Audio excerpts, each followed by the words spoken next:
Welcome back, everybody, to Real Estate Junkies Coast to Coast. I'm your West Coast rep in SoCal by San Diego, Rusty Ham. And I'm Rick Abbiati from the East Coast, New Hampshire. New Hampshire. You gotta put the accent in there. I had to do that. It's been a minute. I know you guys were probably on the edge of your seats waiting for our last episode last week. We took the week off, but we are regenerate. What am I trying to say? We're Re-engaging. re-engaging. We're good. We're back. Welcome back, everybody. Again, our episodes are on the 3 pillars of success: mindset, skill set, and systems. We're gonna do mindset. It's all 3 of them basically, right? And the 9 traits of who is a successful associate in our community. You and I both have done the 9 traits. It's not a, what does Chris say? It's not a cafeteria or a yeah, you Based. just pick and choose. Yeah, buffet. Right there, you go. It's not a buffet where you pick and choose. You gotta be doing all 9 traits in order to do what we did, which is left our W-2s, and now we're free. Right? How does it feel to be free? Amazing. It is amazing. I took a You get, nap today. It was great. I was going to say mid-afternoon, I took a nap as well. Listen to us, real estate junkies, talking about real estate and naps. But we have 9 traits, and we kind of went over them before, and we've done this for the community in the past. But the 9 traits, I'll just go 1, 2, 3. You go 4, 5, 6. I'll do 7, 8, 9. Yeah, and the reason this came up when we were talking beforehand was one of the biggest things is being confident on the phone and projecting that confidence, and that's built by doing these 9 traits. Right. Yeah. That's a huge point because we had a call today. It's called our apprentice. Again, you can go in the show notes. There's a link to if you want to be an apprentice. Apprentice is a 12-week program where you have access to us. You don't have access to us one-on-one like an associate would have, but you have access on 4 calls a week, one on Monday, one on Tuesday. Our office hours, we have office hours on Wednesdays, and then there's a Wicked Smart sit down on Thursday, and also our mastermind. So there's 5 opportunities for these apprentices to gain knowledge. They just don't get the one-on-one, right? So They can't do all 9 traits. And when we go through them, you'll see why. right. So but on this apprentice call we had today, there was one guy that says, I made 1 dial. He said he was so excited because he started dialing. He just made 1, and he had a live, right? His 1 dial was a live call, so he was freaking out. He was nervous, and we talked about some of the things he said, and he's just like, I fumbled and bumbled because I was looking at the script, but then I got off the script because I didn't know what to say, and he was talking about basically just how he just wasn't confident, right? And I described to him, I said, we all threw up when we first started, right? But over time, using these 9 traits, we got super confident. We've gotten deals. And now, because we've gotten so many deals, we could smart hire us as coaches, right? Because of our confidence and what we can bring to the community now, right? So the first one is, and it's super simple, and I basically just described it, is showing up. And showing up basically just means, and we're going to get into number 2, which is the individual coaching calls, but showing up also includes QOS Live, right, which we have every year in Boston. It also includes what you are going to have. Is it tomorrow you're doing it, or it starts Wednesday? Wednesday through Yeah, so showing up to what do we call it again? the In the Trenches boot camp. That's right. I wanted you to say it. That's why. So yeah, so just showing up to these things is super important. Showing up to the mastermind, showing up to the Wicked Smart sit down. Those are all super important. Like I think you and I my 6 years, I think you're on year 4. All the masterminds that I've missed, probably I can count in one hand in 6 years. The same here. Like I don't remember. I think if I did miss one, it's because I was on vacation, probably, right? So it's not a lot, right? So we've always shown up to these things. I've gone to every QoS. I have not missed one QoS in 6 years. We used to have one. It was called the Summit or the Business Scaling. It used to be called, I think, Business Scaling Summit, and then it's called the Summit. That was every March. spring. Yeah, it was in March, so I didn't miss those. So it's like, and these are things that you have to travel to, right? I'm in the West Coast, and I have to travel all the way to Rhode Island twice a year.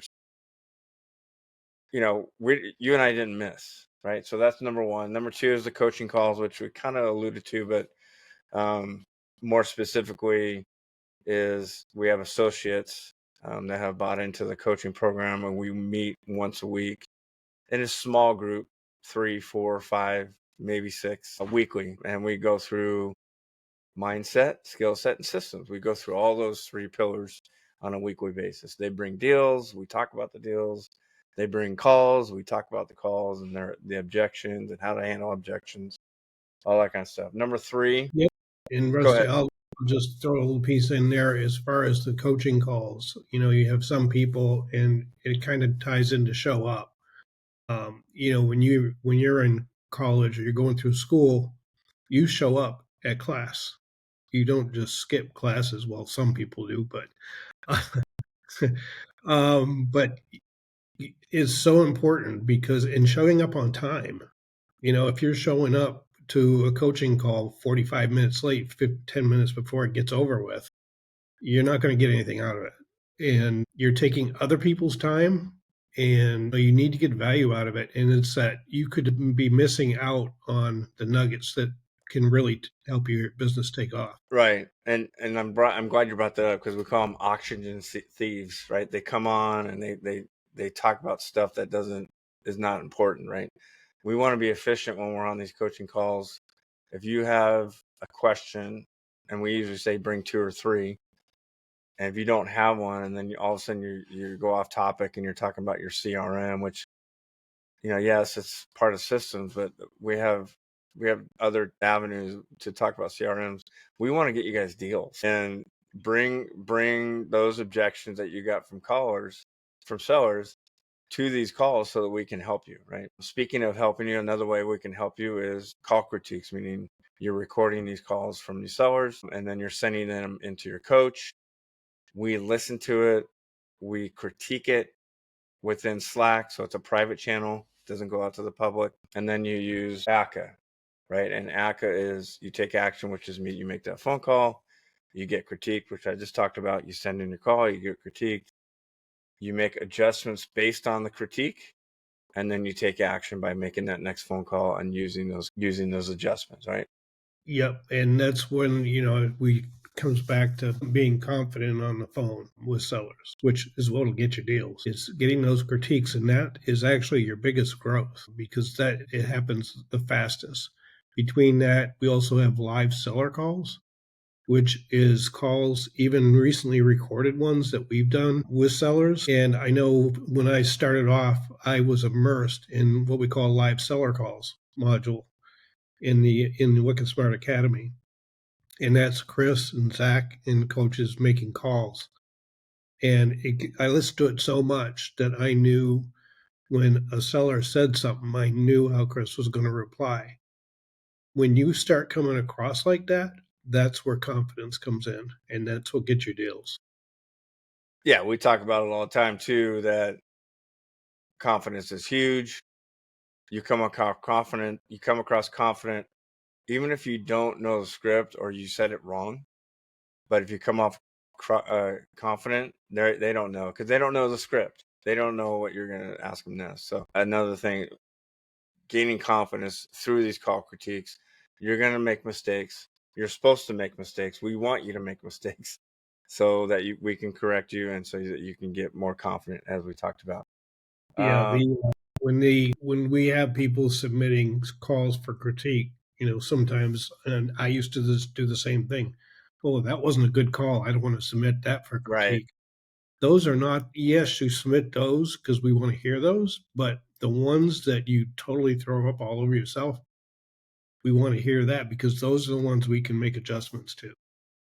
Yeah, and there's a little, yeah, no, I agree. Yeah, you don't want to send the perfect ones. None of them are perfect, but you don't want to send the ones that you're like, oh, that was so cool.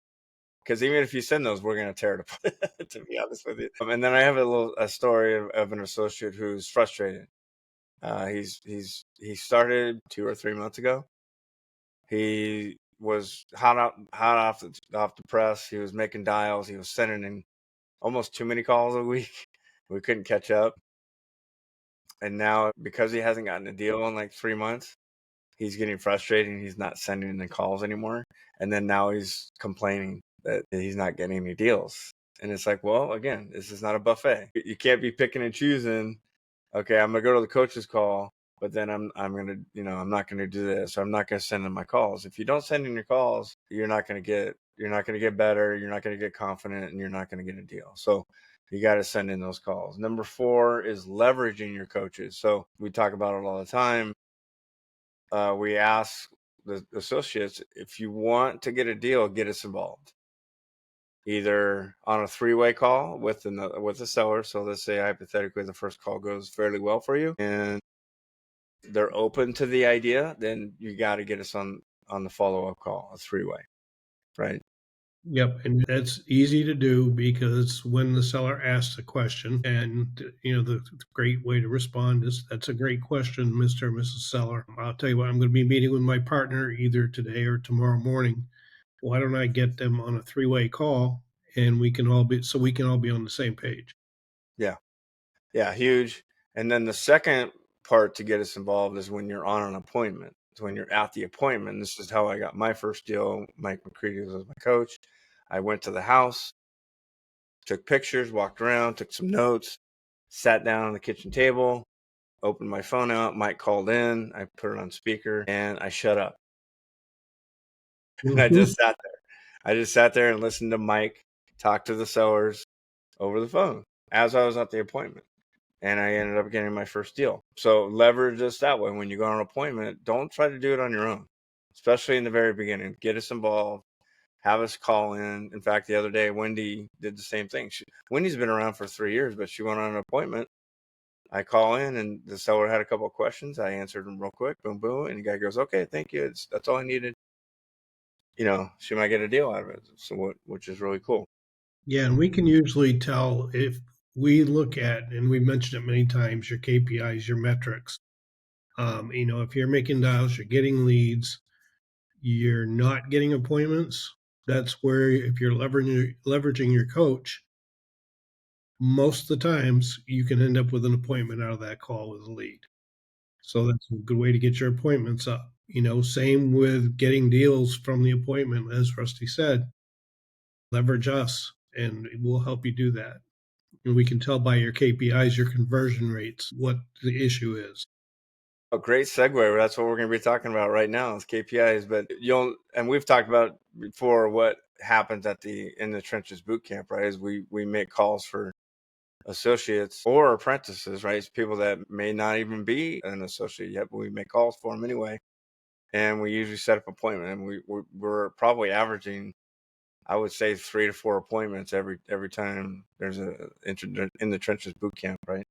Okay, so segueing into KPIs. This is not necessarily KPIs, but number 5 is nightly accountability. You and I still do it after 4 and 6 years. We still call Chris and tell him what we did for the day. And what we do it a little bit different from associates because we also include our coaches moments, right, where we ask them questions, or maybe we tell them, hey, that this situation happened with on the coaching side, but we also do our personal business and give them our KPIs that way, right? So just tell the audience how important the nightly accountability has been for you personally.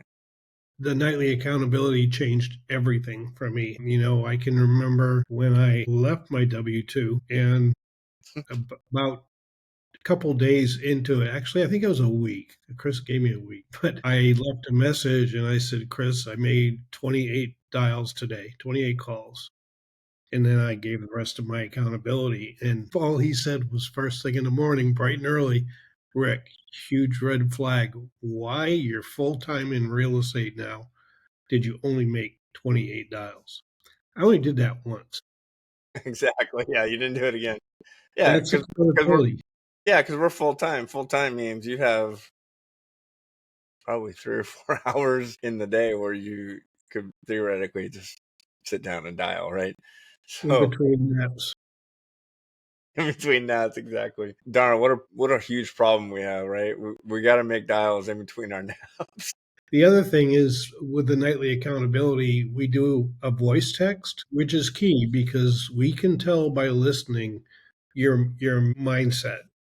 You know, we can tell if you're going through some challenges internally, if you're struggling, and we can address it. But that's key. And you know, we've had people that have been around for a while that all of a sudden had experienced. You can change. You can see that, or you can hear that difference in the tone of voice, and you know something's up. And it's when we can address it right off the bat. Yeah, you can tell if they have a little pep in their step or if they're like, where what I notice is their language. Hmm. I only made 5 dials today, and you can tell that their inflection is low and kind of drab instead of, hey, I made 5 dials today. Out of those five, you can tell just by the energy over the phone. Yeah, great point. On my end, it's almost FOMO. I don't know if you would call it FOMO, but it's, do I really want to leave a voice text and say I did 0 dials? So it almost forces you to do something. And the one thing about me is I force myself to do something on the business every day, whether it's one dial or if it's, sending out an email, or like I told you earlier, I was getting some letters. I go to walk every day with the dogs, and I've been noticing some houses that have, weeds in their front yards. So I've been writing little handwritten notes to them saying, hey, or I see, in fact, I saw a house that um, it was for sale and now it's for rent. Perfect for us, right? That means they've left. They couldn't sell it. Now they're trying to rent it. I'm like, this is great. So I wrote them a little note. Hey, if I can show you how to make cash flow without having the headaches of being a landlord, is that something you want to talk about? So I did something today. I didn't make a whole lot of dials, but I did something today, right? I did something on this. So now I can call Chris and say, this is what I did. And he'll probably say, well, how come you didn't make any dials? Which is fine, but I don't want to come in. This is what I'm talking about, is I don't want to come in nightly and say, I did zero. I did nothing. So, all right. So continuing on the KPIs, number 6 is the daily accountability. So it's different, right? So we got nightly accountability, which is every day, but we have these daily accountability, but it's specific to Slack. So we communicate through Slack often. And so this is where associates in their own channel, right? Whatever group they're in that channel, they're going to put their daily numbers, number of dials, number of people that picked up, number of leads from those pickups, and did you go on any appointments, whatever. And then we do what went well on your call, what do you need to improve on in your call. So you're doing self-reflection. And then what was your win for the day? And your win doesn't have to be business related, it could be personal. We just want a win every single day. It's that 1% of, every day you're getting better and better. And so you're looking for wins always. Yep. The daily accountability in Slack. Yes, we have the nightly accountability with your coach, but the daily accountability in Slack, it's your own community that you're posting these to. And if you're looking through other people's accountability and they're making 20, 30, 40 calls and you made 8, you think, boy, I got to step up. So it picks you up and makes you accountable to the community as well. Yeah, and also it also can create some imposter syndrome, right? They so it kind of puts a fork in the road, right? It's okay, if I need to get a deal, if I need to get better, I need to be and act like these other people that are making dials every day and they're holding themselves accountable. Or you can pout and say, "Oh, I can't do that. I don't have enough time in the day." And then they just stop doing the accountability. And again, there's the buffet where they pick and choose what they want, right? So the reason why we're going over this, which is the KPIs, is the high achievers the us, the me, you, the mics, we did this. We posted our numbers every single day in the channel so that everyone can see it. And even if we had a 0 day, right? I mean, there was days we were zeros. We didn't make any calls. We're not going to lie. We're not like these superheroes. We're making $50 a day every single day. We had some zeros, but we put those zeros in there and we said, our win for the day is I got to hang out with my daughter at her school. So we posted anyway, whether it was 0 or we had a great day, right? And then on that note, 7, relentless consistency and sacrifice. People always make the excuse when my W-2 got in the way. And I even just alluded to it.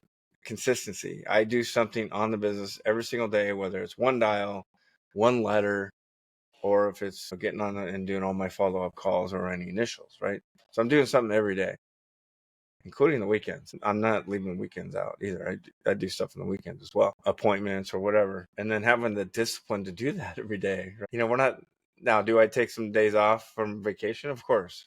But when I'm at home, I'm working on my business, right? I don't know, allude on that a little bit. You want me to? I Okay. said allude on that. Yeah. Um, and this is where it really comes down to your why. If your why and you're focused on your why, you'll have the consistency and the discipline. That really is why we push so hard to define and really, everybody's got a why, but most people don't know really what their why is in granular enough detail to understand or to drive you. That's what drives you. We all talk about treating things like a doctor's appointment. You're not going to miss a doctor's appointment. Well, if you treat your business as much of a priority to achieve that why that you have, that's really how you maintain your discipline. Right. No, that's perfect. Yeah, and the consistency, right? I always equate it to like working out. It's like you work out every day. The endorphins are going out. Your mind is clear, and your body's feeling good, and you're eating healthy. If you don't do that for a long period of time, it's harder to get back in the swing of things, right? So it's very similar to that. Well, it's actually consistency and discipline, right? Having that consistency and discipline. 8 is the sacrifice. So talk about the sacrifice. So I'll talk about it first. The sacrifice is when I first started. This is when we were both W-2s. So this is when I was a W-2. I was a teacher until 3:30. 7:30 to 3:30. I only had time during break and lunch, and then when I and then when I sent my kids on a mile run or had free play, then I made those sacrifices, right? During class, I would do free play, especially mastermind. This is what I was talking about. I never missed a mastermind. Can you imagine me being in class, teaching a class, and then just doing, hey, okay, free play basketball, you know, I have to do this Zoom call for an hour, right? And I did that weekly, right? I did free play every Thursday weekly, so I could make the masterminds, right? So and then I was coaching too, so I was coming home at 5:30, making calls from 5:30 to 6:30, So I made the sacrifice of not really hanging out with my family when I got home because I'm like, hey, I got to make these dials because when I go to my weekly call, I need to have 2 or 3 questions to ask them, right? I don't want to go to these weekly calls and not have anything for them, right? So those are the sacrifices I made for my business until I resigned or retired from teaching. And then now I have all this free time, which is now I don't have an excuse. But go ahead. Right. And we all have, I don't want to use the term, well, I guess I could use the term excuses. All have reasons why not to do something. But, for example, I didn't golf much when I was building this business. That's something you build in the time when you get to the point that you're retired, you can go golfing all you want. But, or sitting there watching America's Got Talent. I think that's AGT or the shows in the evening. If that's the time that you can work on the business, then you should sacrifice that. Another one that I've heard, well, I have to do laundry. And how long does it really take to throw stuff in the washing machine and 2 go seconds. back to doing what you got to do? And it's distractions. Yeah, you definitely. And then, because I was lucky, right? The sacrifices I made, I was lucky to be a PE teacher where I could just go, hey, free play, and then, or have another teacher, hey, can you watch my class real quick? Some people don't have that luxury, right? Some of their W-2s don't allow them to get away or have, someone sub in. So you got to sacrifice someone, like you said, some of your personal time to build Mhm. this business. If that's really what you want, right? We talk about your why, right? If your why is not strong enough, then you're going to find those excuses to not get on the phones or get us involved or do the the previous seven trades. And then the last one, uh, Rick, which we feel like it's one of the most important ones, which is the weekly reports. And it's another accountability piece, but you just go through your week. There's a few questions that we ask you, personal ones, right? What areas do you want help? And then you got to be specific, right? It's all specific driven. Then normally we would read those weekly reports before the weekly call, just so we have an idea of what we can help you on those weekly calls, right? Right. And we base our weekly coaching calls on those weekly reports. That's the thing we do first. If somebody shows up to the coaching call and they did not submit their weekly report, they're going to go last. Yep, Not that I we do that don't all want the time. Yep, not that we don't want to help them, and we're here to help everybody. But we have to prioritize those people that are doing those 9 traits. So that weekly report, it's got your KPIs, what your goals are for the following week, what you need specific help with. So we can actually specifically address that. And we have it's effort for effort, right? So we have these. I'm brain farting, but so we do effort for effort. We complete each transaction with the highest integrity. We're looking to innovate and improve. So those are our core values. That's what I was brain farting. I know I wanted to list them just to jog my memory because I don't know what's going on. But our core values within the company, one of those is effort for effort. So if you are showing us that you are applying these 9 traits, then we're all in with you. But like I said, if you're using the 9 traits as a buffet and you're picking and choosing, then we're not terribly apt. Like you said, we're gonna help you regardless, but we're not. You're gonna get put down a couple pegs, and you're gonna have to wait, right? Yeah, because if they don't have a week report, I note it, and then I only call on those ones first when I'm asking questions. And then if they don't have a week report, then hey, do you have anything else you want to add or anything like that? So awesome job, Rick. Um, our cool down we were gonna talk about a deal that an associate made. It was a cool sub two, where the person just wanted to get out of it. We're buying it. What the mortgage is for. I think he might be giving him K just for moving purposes, and then he's gonna take over that mortgage. So it's gonna be a cool deal for this guy, Lance. He's been working his butt off. He's a airline pilot, so he's again talking about sacrifices, right? This guy's flying all across the country, all the time. I'm sure that he's probably in the airport making dials to sellers, when between flights and stuff. So good stuff, Rick. Glad to be back. So sorry everybody, we took a week off. If you're hoping or you're on the edge of your seats from last week, but we're back, everybody. No worries, Rick. Any parting words? Nope, I think we pretty much covered it. It was a great session. Went over the stuff that really matters. It does. Yep. And don't forget to sign up for the In the Trenches boot camp and or the QOS Live, which is in Boston, right? So sign up. Those 2 links are in the show notes. All right, everybody. Have a great one. Take care. See you. Take care, everyone. Bye.